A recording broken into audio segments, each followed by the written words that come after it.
तो आज हम उपसंयोजक यौगिकों का दिए गए नाम से उनका हम अणुसूत्र लिखना सीखेंगे।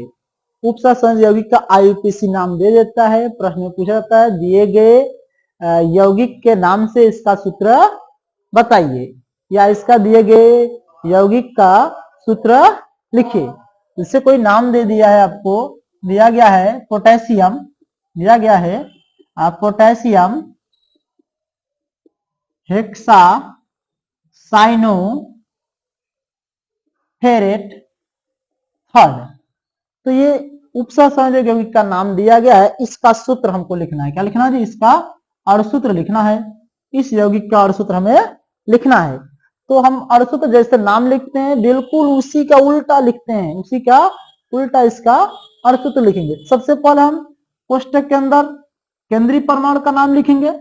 केंद्रीय परमाणु का नाम क्या है? फेरेट है। इसका सूत्र क्या होता है? Fe।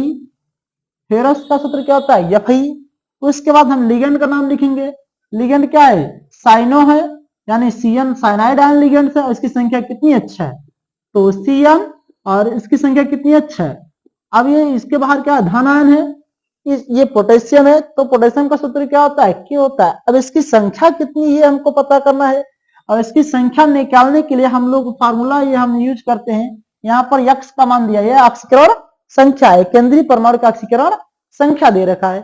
यहाँ पर यक्स बराबर क्या दिया है? 3 दिया है। यक्स बराबर 3 दिया है, +3 दे दिया है। तो हम इसका बाहरी जो आयन है, बाहरी आयन की संख्या को ज्ञात करने के लिए हम एक सूत्र लिखते हैं यक्स धन। यहाँ पर क्या हो जाएगा? कितना दिया गया है? सीएन का कितना होता है? -1 गुणे 6 सीएन है, तो 6 बराबर क्या कर देंगे? यन। जहां यन क्या होता है? जहां जो यन है, n total number of charge, total number of charge present on complex ion, complex ion संकुल आयन पर उपस्थित आवेश की कुल संख्या होती है। यानी इस कोष्टक के बाहर यहाँ पर जो आवेश होगा उसकी संख्या होती है। इसको निकालने के लिए यक्स का मान कितना रखा है यहाँ कोष्टक में? 3। तो 3 - 3 का 6 का 6 बराबर यन। तो यहाँ पर यन बराबर कितना हो गया? -3। यानी इस पर कितना आ जाएगा? -3 आएगा। तो यहाँ पर हमको कितना पोटेशियम लिखना होगा? 3K+2 लिखना होगा। कितना लिखना होगा? 3K+2। इसको हम लिख सकते हैं जब K3। क्या लिखेंगे जी? K3 FeCN6। अगर इसी प्रकार से कोई दूसरा दे दिया जाए कि लिख दिया जाए पोटेशियम, क्या लिखा जाए? Potassium hexacyanoferrate second, ferrate second, hexacyanoferrate second. अब इसका नाम कैसे लिखेंगे? फिर से वैसे ही लिखेंगे। पहले हम केंद्रीय परमाणु का धातु आयन का नाम लिखेंगे। कोष्टक में क्या लिखेंगे जी? Fe। और उसके बाद फिर यहाँ पर क्या है? कितना साइनो है? 6 साइनो है। यानी सीएन की संख्या कितनी है? 6। और कोष्टक के बाहर क्या है? पोटेशियम है। क्या है? पोटेशियम। पोटेशियम की संख्या कितनी, इसको डिसाइड करने के यहाँ पर यक्स का मान कितना रखा है? 2। तो हम क्या रखेंगे? यक्स -1 गुणे कितना है? 6। तो 6 बराबर क्या करेंगे? यन। यक्स का मान यहाँ पर कितना रख दिया है? 2। 2 - 6 बराबर यन। तो यहाँ पर कितना देगा? -4 बराबर यन। यन का मान कितना है? -4 आ गया। अर्थात यहाँ पर यन में के की संख्या कितनी होगी? 4। K4 FeCN6, 6 FeCN6 लिख देंगे। इसी तरीके से अगर एक और नाम दे रखा गया है, दिया गया है, अगर मान लीजिए धन आयन, बाहर ऋण आयन अगर लगेगा, इसे लिख दिया गया है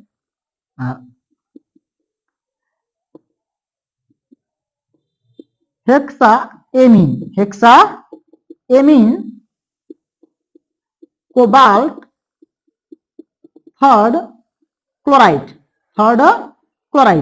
यहां पर हम कैसा नाम लिखेंगे? पहले केंद्रीय परमाणु का नाम लिखेंगे। कोष्टक में पहले किसका नाम लिखा जाएगा? केंद्रीय परमाणु का नाम लिखा जाएगा कोबाल्ट।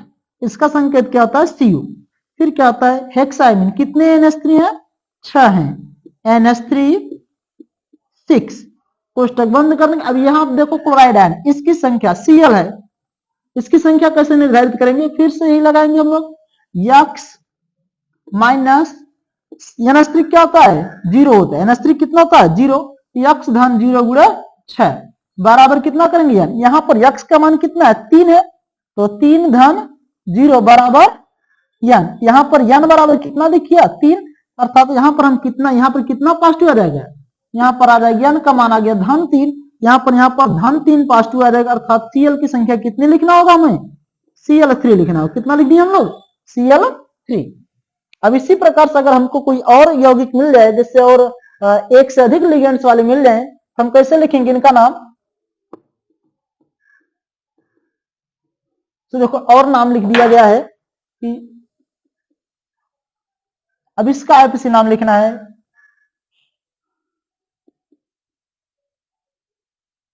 लिख दिया टेट्राएमीन, टेट्राएमीन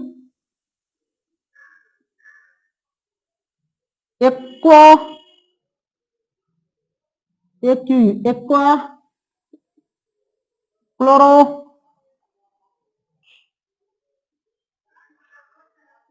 कोबाल्ट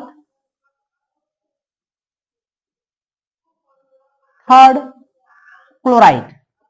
इसका हम के नाम, हमें इसका नाम लिखना है। तो हम सबसे पहले किसका नाम लिखेंगे, केंद्रीय परमाणु। तो पहले हम कोष्टक के अंदर नाम लिखेंगे, किसका लिखेंगे, केंद्रीय परमाणु का नाम क्या है जी, कोबाल्ट है, CO है। उसके बाद हम लिगेंडो का नाम लिखेंगे, लिगेंडो का नाम। अब यहाँ पर देखो एक से अधिक लिगेंड्स आ गए, तो इनका नाम हम लोग अल्फाबेट में जैसे लिखे थे वैसे इनका नाम लिखेंगे। कितना NH3 है, 4, तो NH3 की संख्या कितनी है, 4। फिर एक्वा कितना है, H2O कितना है, एक्वा किसको लिखते हैं, H2O को हम लोग लिखते हैं, H2O का नाम लिखते हैं एक्वा, AQUA। और NH3 का नाम क्या लिखा जाता है, एमीन। क्या लिखते हैं जी, एमीन, एमीन लिखते हैं। तो लिख देंगे टेट्रा एमीन एक्वा का सूत्र क्या हो जाएगा, H2O, फिर क्या हो जाएगा Cl, क्लोरो है। फिर अब ये कोष्टक के बाद ये सभी लिगेंडो का नाम हो गया और केंद्रीय परमाणु का नाम हो गया। अब ये क्या है, बाहर है, Cl है, क्लोराइड आयन है, तो यहाँ पर इसकी संख्या कितनी है। अब यहाँ पर बाहर हम कितना Cl लिखेंगे, इसको डिसाइड तभी कर सकते हैं हम n का मान निकाल सकते हैं तब। इस पर कितना प्लस आ गया, कितना माइनस, ये कैसे पता करेंगे, इसी फार्मूले से। यहाँ पर हम लोग यक्स का मान रखते हैं, इसका कितना हो गया है, +3 रखा दिया गया, दिखाया गया है, तो यक्स, और यहाँ पर यक्स बराबर कितना दिखाया है, 3 दिखा है, तो फार्मूले हम लिखेंगे यक्स, इसका कितना होता है 0 गुणे 4, H2O कितना होता है 0, इसका कितना होता है -1, बराबर क्या लिख देंगे n। यहाँ पर यक्स का मान कितना रखा गया है 3, 3 धन 0 -1 बराबर क्या रहेगा n, और n बराबर यहाँ पर कितना हो गया जी 2, n बराबर 2, अर्थात इस पर कितना पॉजिटिव आ जाएगा, 2 पॉजिटिव। और यहाँ पर हमको कितना Cl लिखना होगा तब 2 Cl, Cl2, 2 Cl नेगेटिव लिखेंगे, क्या लिखेंगे 2 Cl नेगेटिव, तो हम इसको ऐसे लिख सकते हैं Cl2, तो बाहर कितना Cl लिखा जाएगा 2 Cl। इस प्रकार से हम किसी भी दिए गए संकुल यौगिक के नाम से उसका सूत्र लिख सकते हैं, नाम से उसका सूत्र लिख सकते हैं, जो कि बहुत ही आसान है। यह क्वेश्चंस आपके बोर्ड एग्जाम में पूछे जाएंगे और आसानी से आप इनका आंसर लिख लेंगे। और इसी तरीके क्वेश्चन आप नीट में भी और या IIT JEE मेंस आदि में क्वेश्चन इस प्रकार के पूछे जाते हैं कि दिए गए संकुल यौगिक के नाम से उसका सूत्र लिखिए।